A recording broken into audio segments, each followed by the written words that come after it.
Hi everyone, আসসালামু আলাইকুম। কি অবস্থা সবার?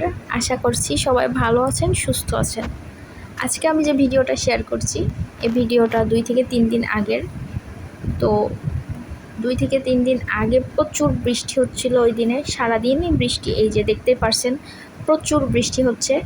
আর বৃষ্টি হলে মূলত খিচুড়ি খাওয়ার আমেজটাই আসে। তো এই দিন আমরা সবজি খিচুড়ি খাওয়ার প্ল্যান করেছি।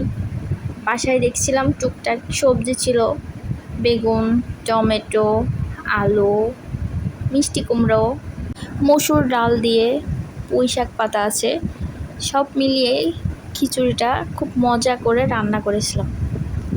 মসুর ডাল কিন্তু খিচুড়ির মধ্যে মসুর ডালটা দিলে খুব মজা হয় আর ফ্লেভারটা সেই মজার আসে। তো আমি প্রথমেই সবজিগুলোকে কেটে নেব। প্রথমে আমি আলু কাটছি, আলুগুলোকে একটা সাইজ করে কেটে নিয়েছি। এরপর আমি মিষ্টি কুমড়া কেটে নিচ্ছি। মিষ্টি কুমড়া কাটা হয়ে গেলে এরপর কাটবো টমেটো। টমেটো কিন্তু সবজির ভিতরে বেশ মজার একটা সবজি, আমার তো অনেক ভালো লাগে। ম্যাক্সিমাম তরকারির মধ্যে আমি এটা দিয়ে থাকি।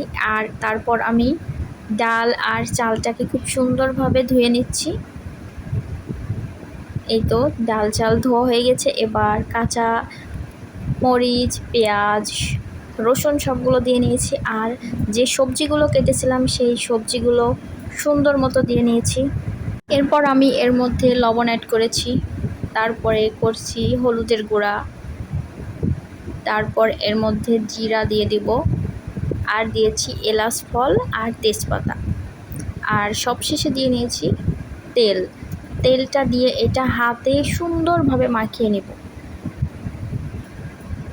হাত দিয়ে এটা সুন্দরভাবে মাখিয়ে নিলে অনেক ভালো হয়, আমার কাছে মনে হয় আর কি। তো এটা আমি খুব ভালোভাবে মাখিয়ে নিয়েছি। আর এবার আমি এটাকে প্রেশার কুকারে দিয়ে দিব। প্রেশার কুকারে 3 থেকে 3টা বাসি দিলে মোটামুটি রান্না কমপ্লিট হয়ে যায়। তো পানি দিয়ে এবার আমি চুলাতে দিয়ে দিয়েছি।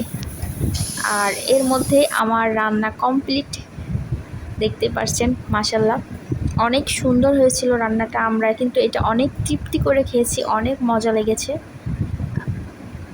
আমার পছন্দ খিচুড়ির সঙ্গে ডিম ভাজি, পেঁয়াজ, কাঁচামরিচ, একটু আমের আচার।